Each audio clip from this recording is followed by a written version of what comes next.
Baby bird.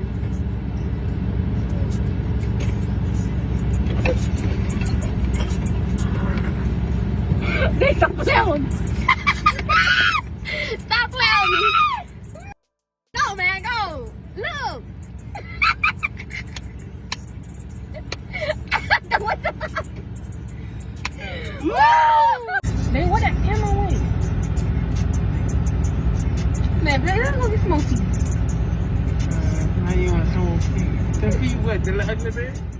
Start out in Acadia Parish where 2 people are dead. It happened right there along the White Oak Highway north of Rain.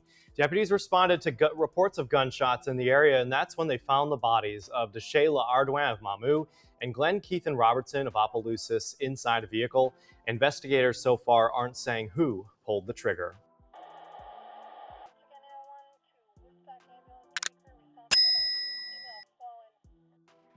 Today, we will be in Acadia Parish in the middle of nowhere where authorities received a disturbing call from a farmer who witnessed something awful take place.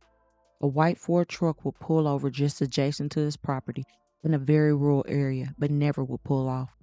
At some point after the truck stopped, gunshots went off back to back, leaving the farmer confused and concerned of what took place. But when the landowner plus another man walked to investigate what was going on, they had no idea they would find a gruesome crime scene with 2 people unalive.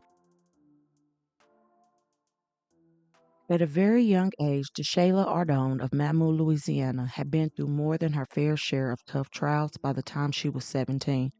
Life handed her a battle that no one should have to go through, but she had a strong support system to guide her through her trying times.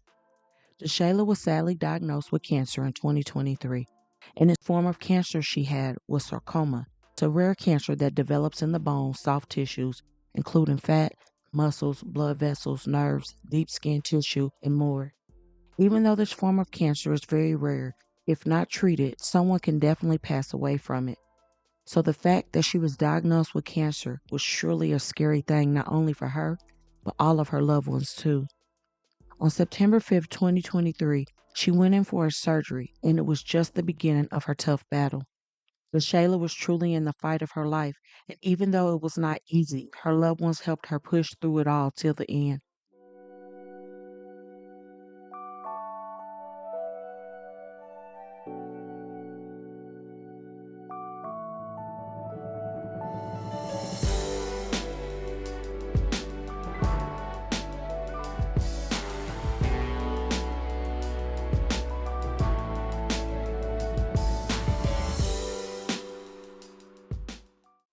One of her sisters expressed her admiration for her in honor of Sarcoma Awareness Month, and she would write, "To my best friend, twin, and my go-to, you did it, girl. From seeing you going through wanting to give up, crying, rush to the hospital, sick from your chemo, being medicated from sun up to sundown, all over. This month is your month. When I count my blessings, I count them twice." Like so many other cancer survivors, Dashayla got to ring the bell in April of 2024 after some grueling months of intensive treatments.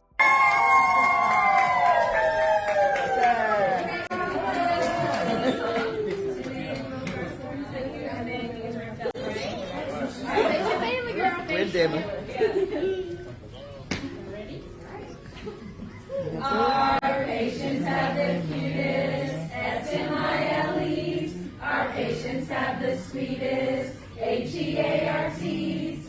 Oh, we love to see you every day. Now's the time we get to say, pack up your bags, get out the door. You don't need chemo anymore. Ringing the bell in the hospital at the end of treatments is an emotional and triumphant celebration. All the patients who have completed and accomplished and conquered their fears, persevering through uncertainties, enduring adversities and hardships, and hanging on to hope with strength and a strong will to live. The moment was so special and marked the end of some very dark days. Besides her close family and loved ones, she also had another special person in her life who was there cheering her on. A now 21-year-old Glen'Keithan Robertson, who was known by Pop or his work name DjTitanic, appeared to be a loving boyfriend who was by her side through it all. DjTitanic was a popular name in the town and surrounding areas, as he had built a name for himself DJing. He had a bigger-than-life personality and people gravitated towards him. Oh, somebody make some noise for DJ goddamn Ty.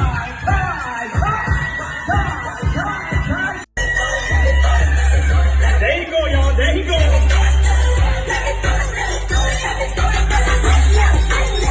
Titanic.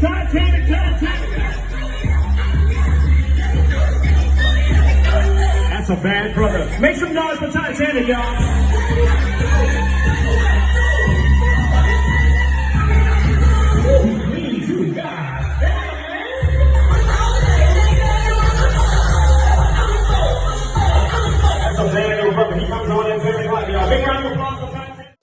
He and Dashayla had a 3 years and 9 months age difference, and as he was building an even bigger name for himself, Dashayla was in the process of completing high school as a part of the class of 2025.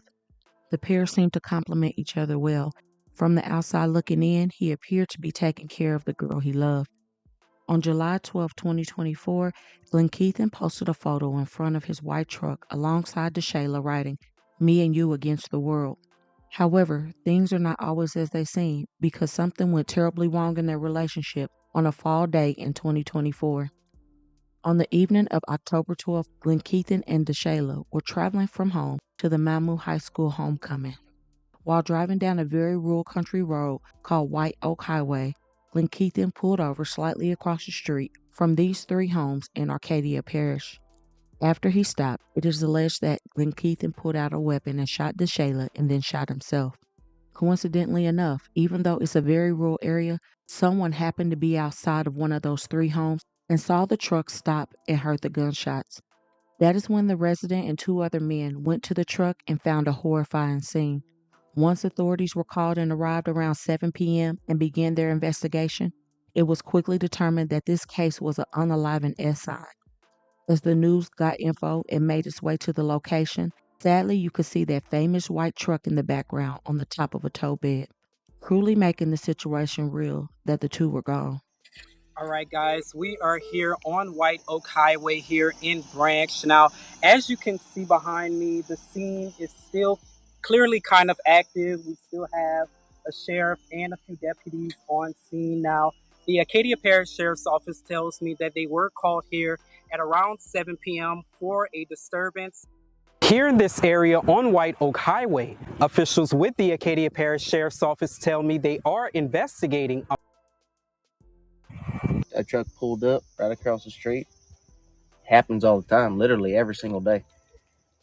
It wasn't a truck that I've normally seen, but it didn't look out of place either. But they pulled up. I heard a couple of gunshots. Didn't really think nothing of it. The Acadia Parish Sheriff's Office tells News 10 they received a call around 7 p.m. Saturday night. Branch resident Austin Bellard says he heard the sound of gunshots coming from a truck that pulled up near an area by White Oak Highway. He says he rushed to the area to see what was going on, but says what he found was disturbing. The man that owns the land came out here. I went and meet him before the cops showed up. And it was just me, him, and my dad out there. I don't really want to tell you what I saw, but it wasn't good. A statement issued by Mamu High says, in part, please keep our students and staff as well as the family and friends of Dashayla in your prayers. Dashayla will always be remembered for her courage and bravery, her kind heart, and her beautiful smile. Marky Tenzino, cousin of Dashayla, shared a statement with KATC that says, I never would have imagined this. I love you more than words can describe. You'll always live on. According to the Acadia Parish Sheriff's Office, authorities responded to a call on LA 367 this past Saturday, where they found Dashayla Ardoin and Glen'Keithan Robertson from gunshot wounds. It's believed that Glen'Keithan killed Dashayla before taking his own life. Glen'Keithan, or DjTitanic, as many knew him by, did many gigs on the back of that truck, and it was definitely a symbol of his hard work and success. But what he is accused of doing makes all his hard work void because of the beautiful soul that he allegedly chose to take away. Dashayla was just starting to live life and heal from a terrible disease with such courage, bravery, and strength. She definitely should have never lost her life in the way she did, and it's not okay. One loved one said that she did not want to be with him any longer, and it appeared he was not willing to let her go. He was literally at the hospital and saw everything she and her family faced just months back and decided that he was going to play God, and it is truly disturbing. The fact that he not only robbed her of her life, but threw his whole life away after building a name for himself is beyond tragic, to say the least. I truly feel bad for his mother, who lost 2 boys now. Before Glen'Keithan Robertson took his own life and Dashayla's, his brother Mark Keithan Sparrow lost his life at the age of 22 on April 27, 2020. Both boys were her only 2 sons, and sadly too many parents are burying their own kids these days. In spite of that, Shayla was the true victim on October 12th, and no matter how much Titanic was cherished for his work, what he did was downright horrific and wrong. The Lord did not let her overcome her biggest battle in life just to be gunned down. My heartfelt thoughts and prayers go out to her family and loved ones, especially her mother, her aunt that was really close to her like a mother, and her sisters that she shared a special bond with. Dashayla's life mattered, and she should still be here living the life God gave her. She was beyond love and will be truly missed. So please don't forget to comment your thoughts and prayers for this family in their difficult time, and hit that like button and share to make your people aware. And as always, remember to stay woke. Things change quickly.